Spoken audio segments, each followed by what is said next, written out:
justamente hablando de esto, está en línea el doctor Carlos Regazón, doctor, titular de PAMI. Él ha estado tuiteando sobre un reciente estudio del daño de consumir marihuana en adolescentes. Carlos, buen día, ¿cómo le va? Hola, buenos días. Sabe que recién comentaba, hay una comunicación, porque ayer fracasó en el Senado colombiano la legalización del cannabis. Y lo curioso es que siempre le agregan el tema de uso recreativo. No, nunca termino de entender el concepto de uso recreativo. Pero bueno. Claro, lo diferencian del uso medicinal. Sí, sí. No sé cuál es la recreación de fumar. Es una mala forma de recrearse. Sí, sí. Bueno, usted ha estado publicando sobre este reciente trabajo que se suma a otros que ya hay, que hablan de la clara incidencia en el aumento de situaciones de enfermedad mental en adolescentes por el consumo de cannabis, ¿verdad? Sí, la marihuana no es una droga poco dañina.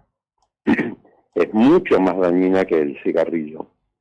Y tiene efectos sociales e individuales mucho más graves que el cigarrillo. No solo la marihuana aumenta la mortalidad por todas las causas, sino que además la marihuana es un factor de riesgo para que el chico empiece a consumir otras drogas mucho más tóxicas, como la cocaína, o después el fentanilo, etcétera. Por el otro lado, la marihuana se asocia a intoxicaciones frecuentes, o sea, borracheras, con alcohol, que es el principal factor de riesgo de muerte en los jóvenes. Uh-huh.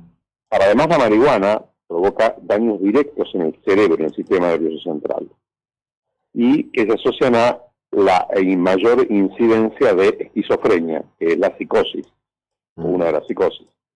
La esquizofrenia es una enfermedad gravísima, no tiene cura hoy en día, con los tratamientos mejora lo que son los antipsicóticos, pero es una enfermedad devastadora en la personalidad y en las capacidades intelectuales del individuo.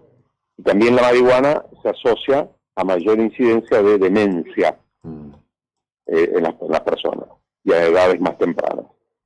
Y otro un factor, entre todos los impactos sociales que tiene la marihuana, las consecuencias sociales que son también muy serias, la persona, ahora le digo, se hace más proclive a consumir otro tipo de drogas después, pero también la marihuana se asocia a fracaso escolar y a menor rendimiento escolar y después a menor rendimiento en la vida, se asocia a menor desarrollo económico. Uh-huh.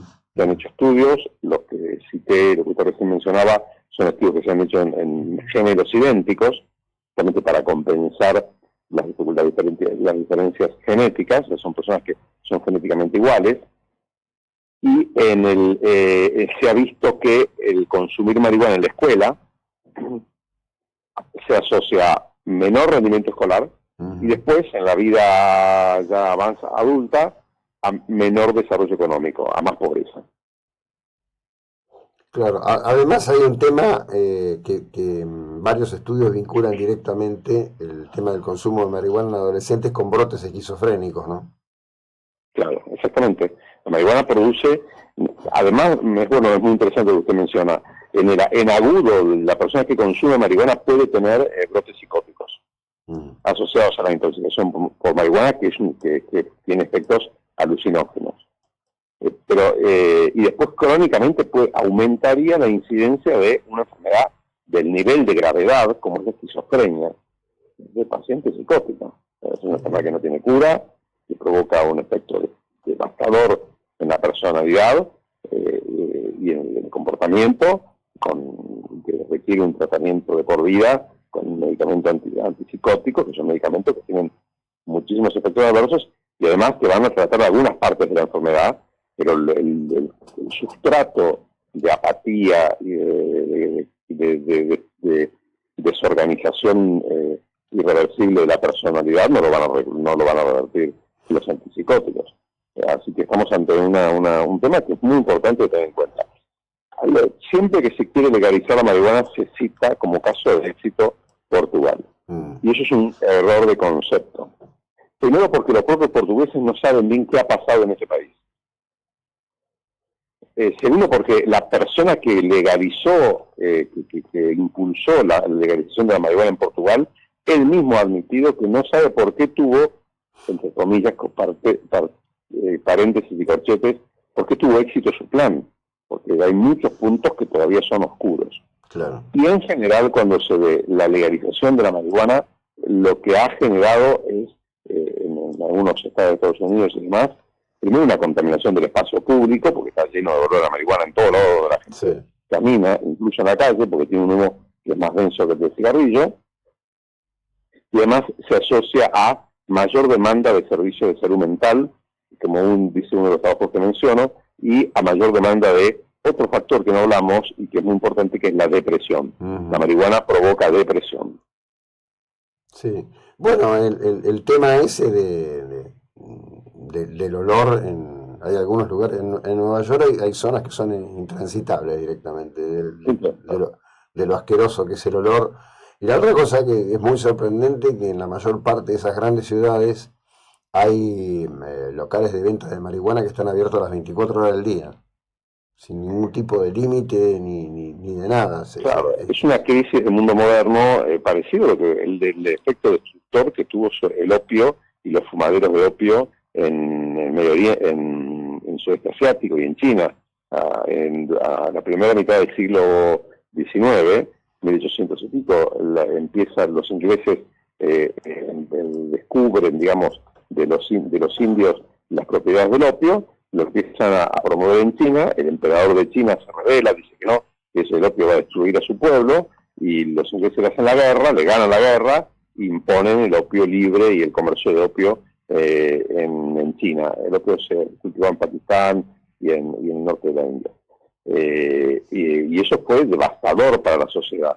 Y en Europa también. Y había lugares como este que te menciona, de fumaderos, donde la gente iba, pero la verdad que dilapidaba su vida. Lo más importante que la persona tiene que es el tiempo, y lo más rico que la persona tiene que es la creatividad. La marihuana los destroza, todo eso.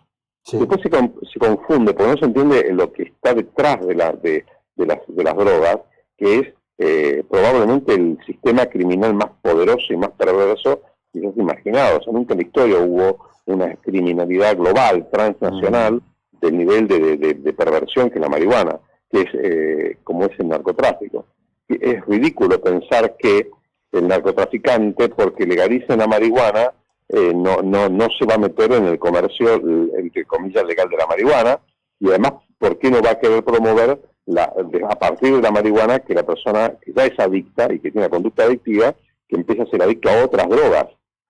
Hoy en día el problema que hay, señor, es que las drogas son de muy fácil síntesis. Incluso la cocaína ha sido superada, porque la cocaína, el tema es que tiene que ser cultivada en lugares especiales, en grandes cantidades, se depura, pero ahora se puede hacer un químico en el living de la casa, puede ser en el garaje de la casa, puede fabricar droga, o se roban directamente a hospitales, como es el caso del fentanilo. Y acá en Argentina tuvimos con una de sus variantes, el carfentanilo, una de las intoxicaciones masivas más grandes de la historia de esa adicción. 24 personas murieron hace 2 años. En Estados Unidos ahora y en Europa, con el tema de la adicción a las morfinas, a los morfinos símiles, hay permanentemente mortalidad masiva. Le voy a dar un dato que es muy interesante. En este momento en Estados Unidos, ya hace 10 años que viene bajando la esperanza de vida. De hecho, Estados Unidos es el país con menor esperanza de vida de los países desarrollados. Hablando del país más rico de la Tierra. Sí, claro. La principal causa de esto son las adicciones. Y la persona entra en el espiral adictivo a partir de la marihuana. Sí, bueno, la crisis de fentanilo, sobre todo y en particular en los estados del Pacífico, ¿no? Ha sido realmente brutal. Hace un par de años se publicaron unas fotos donde se veía un matrimonio que se había inyectado fentanilo arriba del auto, y un matrimonio joven, que murieron los dos. Esto creo que fue durante, si mal no lo tengo presente, durante el gobierno de Obama.